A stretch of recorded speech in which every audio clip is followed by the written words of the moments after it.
Gourmet number 11. Into the cavern we go.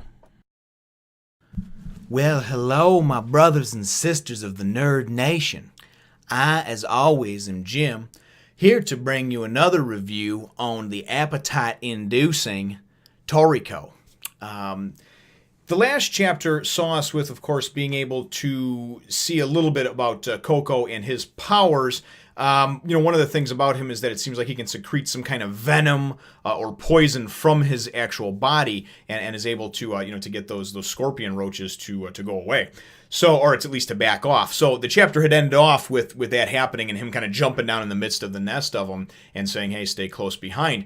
And that's where things pick up. What I really like about this series, and I really enjoy, is that there's certainly, I'm sure, a lot of things left to the imagination, left to wonder, but there is a lot of development as far as explaining powers and reasonings behind different things. Why this is so good, why this is so bad. And I really like that sort of thing. To me, that depth and attention to detail is really second to none. It's very, very good. And of course, I've only hit the tip of the iceberg. So to bring it back around over here, the chapter starts off, of course, with them, Komatsu and Toriko following close behind Coco, and Toriko explains to Komatsu that Coco, that basically you can build up antibodies by injecting yourself with various poisons and venoms and things like that. And he says, "Coco, do you remember those poisonous, those zombie taipans, the snakes that bit me?" And Coco remembers, and of course, and Komatsu remembers. He kind of thinks back, has a flashback, and Toriko explains. He says, that's why I didn't need any antidote or anything like that. Remember, afterwards, he just said, "Don't worry, I'll be fine." Those are venomous snakes. He explains that there's, hundreds, maybe even thousands of different types of venom in the world from different creatures, bugs, insects, what have you. However, a lot of gourmet hunters, at least the better ones, try to build up as many antibodies as they can to these. So Toriko says that he has about 70 currently within his body. So there's about 70 different types of poisons from various insects, creatures, what have you, that that he is immune to. And which I think is really cool how they explain it. So then they go, and he goes on to say Coco has over 500, and Komatsu's like, "What, 500? What the hell?"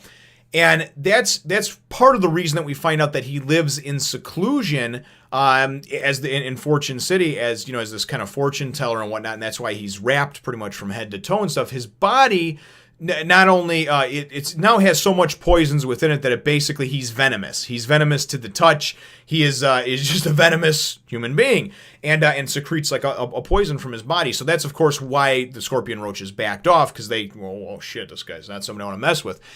But it also has left him to be a lonely person. I guess he, that's why he's not a gourmet hunter anymore. And it really shows a little bit of insight and backstory, which I think is kind of cool. So they wind up going, and as they're moving along, and Toriko is explaining this as they're, of course, moving along. And then they go and they wind up finding some area, it's like a hole, a cavern, and we wind up seeing a map beforehand, and we see that they've gotten actually pretty far down into the cavern, the maze of caverns, the labyrinth of caverns, if you will.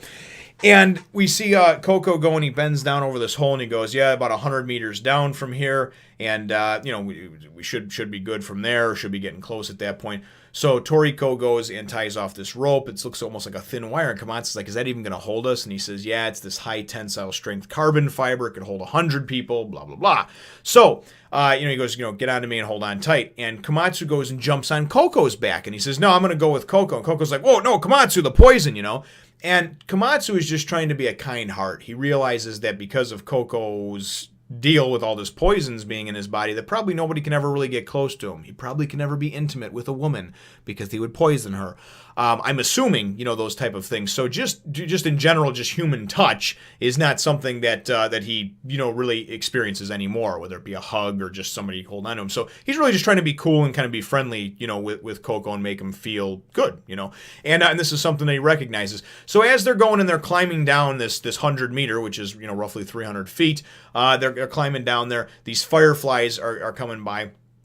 And Komatsu makes, he's, "Oh man, these are so beautiful, blah, blah." And then all of a sudden they kind of hear what the hell was that, and they don't know what it was, And of course they're climbing down here, and they've really just got the light of the fireflies. And I don't know, I think maybe Komatsu had a flashlight or a lantern or something like that. But nonetheless, it's fairly dark. They wind up as they're, and Komatsu and Coco have gone down first. They're below Toriko.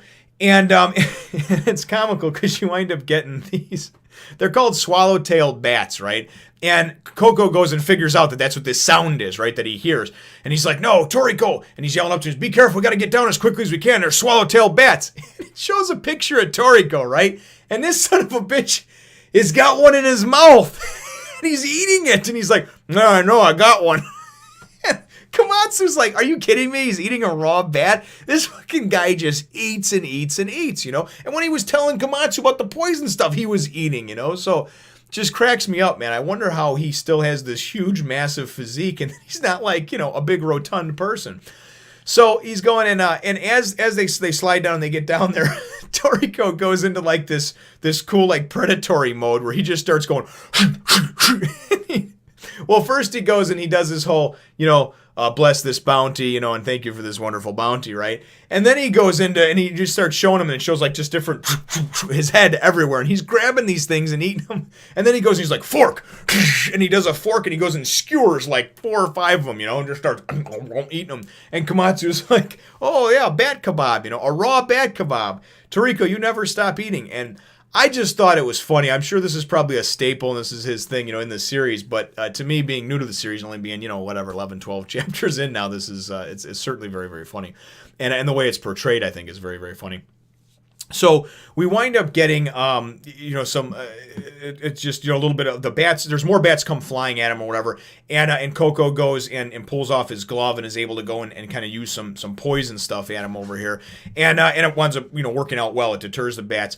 But Toriko goes and he's like, those bats shouldn't have flown straight for you, you know? And he goes, no, they weren't flying for me. They were actually flying away from something. And for the life of me, I don't know why I could not remember the name of this giant, majestic creature that they wind up running into over here. But here we go. Yeah, the devil python. I knew it was I knew it was some kind of snake, but it's this cool-looking thing that you first see. First, they're like, where's Komatsu? Because they can't find him, and they're like, oh, crap. You know, he's obviously the weak link.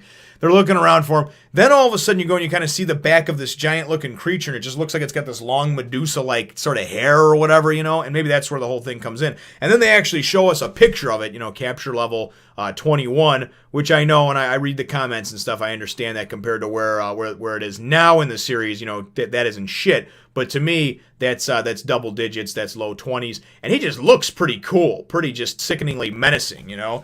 So that's something they're certainly going to have to deal with, and he's like, oh crap, the devil python.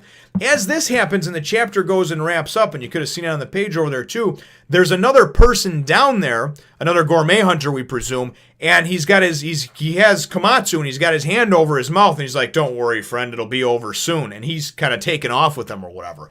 And Komatsu's like, Toriko, you know, he's trying to go and say, but he can't belt out and yell at him. And then of course, you know, Coco and Toriko are going to be busy, you know, at least temporarily with this devil python. It's going to at least slow him down. So definitely like the character design, and that's ultimately what my chapter question is going to lead to, because that's how things leave off over here. They feel like they're very close to. Coco explained those fireflies that they come in from the ocean. They're called something sea fireflies, and so that must mean that they're very close to Cavern Lagoon. So we know that they are, you know, getting upon and setting upon that.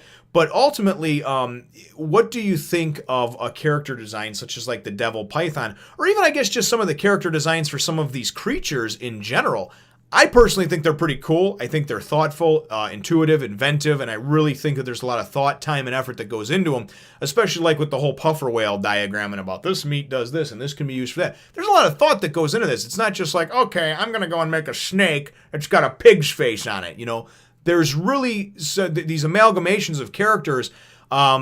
Really, there's some thought and some depth to each one of them that I can see anyway. So what do you think, brothers and sisters, about the characters as far as the creatures? I guess the character designs for the creatures is the question. Leave your answer in the comment section down below.